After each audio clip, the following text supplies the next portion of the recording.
Hello students, welcome back to my YouTube channel Knowledge Tree. Today I am going to explain the complete question and answer of the chapter The Flying Machine. आज मैं आप लोगों को class 8 की book daffodil के unit 5A का complete question answer बताने जा रही हूँ। तो आइए बच्चों शुरू करते हैं। सबसे पहले हम एक्सप्लोर द टेक्स्ट। तो एक्सप्लोर द टेक्स्ट में हमारा है फिल इन द ब्लैंक्स, रिक्त स्थानों की पूर्ति करें, यानी आपको खाली जगह को भरना है। First, the empire servant saw a man flying in the sky. जो राजा का नौकर था उसने एक आदमी को आसमान में उड़ते देखा। Second, the flying man elite with a rustle of paper and a creak of bamboo reeds। जो उड़ता हुआ आदमी था वो लिपटा हुआ था कागज में और बांस की जो पतली पतली बेंतनुमा चीज थी उसमें। Third, the empire's machine was a garden of metal and jewels. जो एम्पायर का जो मशीन था वो एक बगीचा था जो किससे बना हुआ था? धातु से और कल पुर्जों से। Four, the executioner fiddled his silver axe. जो जल्लाद था उसने अपने चांदी के कुल्हाड़ी को चलाया। Five, the flying machine was built of paper and reeds. जो फ्लाइंग मशीन था वह कागज और बेंत का बना हुआ था। Now tick the correct option. इसमें एक उत्तर सही है जिसे कि आपको टिक करना है। तो बच्चों मैंने टिक करने के बदले उस आंसर को मैंने हाईलाइट कर दिया। आप देखेंगे कि जो आपका आंसर है वो दूसरे कलर का है। First, what miracle did the empire servant see. जो सम्राट थे उनके नौकर ने कौन सा चमत्कार देखा? A, a man ploughing the field. एक आदमी अपने खेत में हल चला रहा था। B, a man flying in the air. एक आदमी हवा में उड़ रहा था। C, a man constructing the house. एक आदमी घर बना रहा था। तो आपका आंसर होगा अ man flying in the air. एक आदमी जो है सो हवा में उड़ रहा था। सम्राट के नौकर ने इसी चमत्कार को देखा था। Second, what did empire do with the inventor of the flying machine. जो एम्पायर था उसने फ्लाइंग मशीन के इन्वेंटर के साथ क्या किया? ए, एग्जीक्यूटेड हिम। उसे मौत की सजा दी। B, rewarded him. उसे इनाम दिया। सी, डिड नथिंग। कुछ भी नहीं किया। लेकिन आप तो कहानी पढ़े हैं और आप तो जानते हैं कि सम्राट ने क्या किया था। उस आदमी को मृत्युदंड दिया था। तो आपका ऑप्शन है ए, executed him. Now 3, what was emperor's own creation? सम्राट की अपनी कृति कौन सी थी? A, a flying machine, एक उड़ने वाला machine. B, the great wall of China, चीन की महान दीवार। C, garden of metals and jewels, जो धातु और कल पुर्जों का बना हुआ बगीचा। तो आपका आंसर होगा C, a garden of metal and jewels. Now 4, what did the emperor tell his hand servant? Emperor ने अपने नौकर को क्या कहा? A, hold your tongue. It was all a dream, a most sorrowful and a beautiful dream. अपनी जुबान बंद रखो। यह जो था एक सपना था। कैसा सपना? एक बहुत ही दुखद और एक बहुत ही खूबसूरत सपना। B, what have you done? ये तुमने क्या किया? C, I know it must be true, for I felt my heart move with you in the air. मैं जानता हूँ कि ये सच है और मेरा दिल भी तुम्हारे साथ साथ हवा में उड़ रहा था। तो आप जानते हैं कि सम्राट ने अपने नौकर को क्या कहा था? कहा था कि अपनी जुबान बंद रखो। तो इसका आंसर होगा option A. Now 5, what did the guards do beyond the garden wall. जो गार्ड्स थे उन्होंने गार्डन के दीवार के बाहर क्या किया? A, burn the beautiful machine of paper and reeds, जो खूबसूरत मशीन था कागज और बेंत का बना हुआ उसे जला दिया। B, fly the beautiful machine of paper and reed, जो मशीन था सुंदर सा कागज का बना हुआ उसे उड़ाया। C, preserve the beautiful machine of paper and reeds, जो खूबसूरत मशीन था कागज और बेंत का बना हुआ उसे सुरक्षित रखा।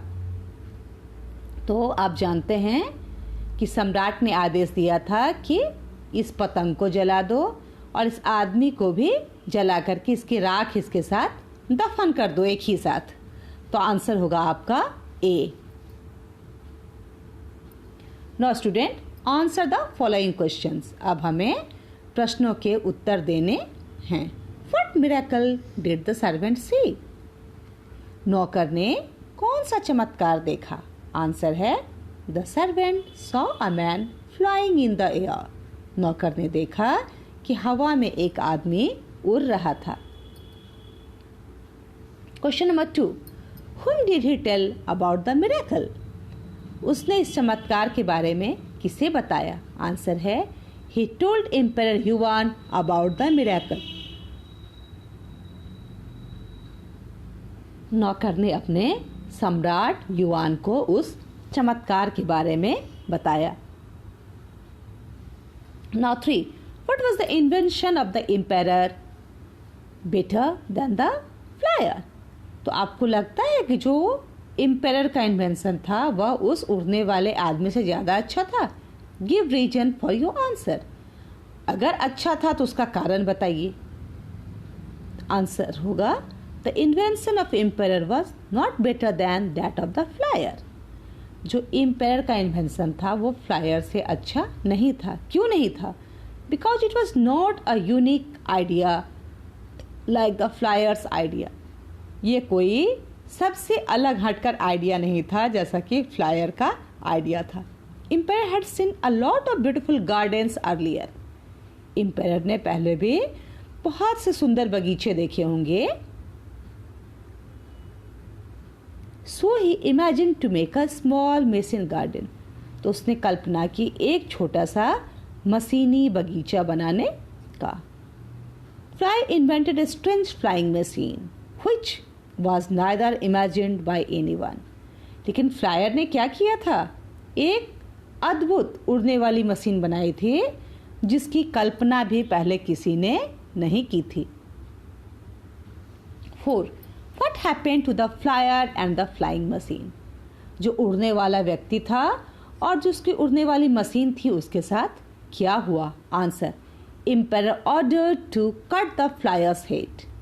सम्राट ने आदेश दिया कि इस उड़ने वाले व्यक्ति का सिर काट डालो। He also order to burn the machine and the flyer's body and bury their ashes together. साथ ही उसने आदेश दिया कि इस मशीन को जला दो और ये जो उड़ने वाला आदमी है इसके शरीर को भी जला दो। और जलाने के बाद क्या करो? दोनों की राख को एक साथ दफन कर दो। 5, do you agree with the empire's final decision? क्या आप सम्राट के अंतिम निर्णय से सहमत हैं? Had you been the empire what would you have done? अगर आप सम्राट होते तो आप क्या करते? Answer, I am not agree with the empire's decision. मैं एम्पायर के डिसीजन से सहमत नहीं हूँ। अब क्यों नहीं हूँ? If I would have been the empire I must have given him a good reward. अगर मैं सम्राट होती तो मैं क्या करती? मैं तो उसे बहुत अच्छा सा इनाम देती and all essential help to develop that machine properly. और साथ ही जितनी ज़रूरी मदद होती, जो आवश्यकताएं होती, उसे मैं पूरा करती ताकि वो उस मशीन को अच्छी तरह से डेवलप कर सके, अच्छी तरह से बना सके। अगर मैं सम्राट होती तो मैं तो यही करती भाई। ना वर्ड पावर। अब बच्चों आपको क्वेश्चन आंसर खत्म हुआ। अब आपको वर्ड पावर जो है सो करना है, इसे कंप्लीट करना है। तो वर्ड पावर में क्या है बच्चों कि when we look for word meaning in dictionary, we usually come across more than one meaning for a word. कभी कभी क्या होता है कि जब हम डिक्शनरी में देखते हैं तो हमें एक ही शब्द के एक से अधिक मीनिंग मिलते हैं. We usually guess the appropriate meaning of words by looking at the context in which it is used. तो हम जनरली क्या करते हैं साधारण तौर पे कि उसका उचित अर्थ क्या होगा, इसको हम गेस करते हैं इस संदर्भ में कि वह किस संदर्भ में उपयोग किया जा रहा है. Try to match the following sentences.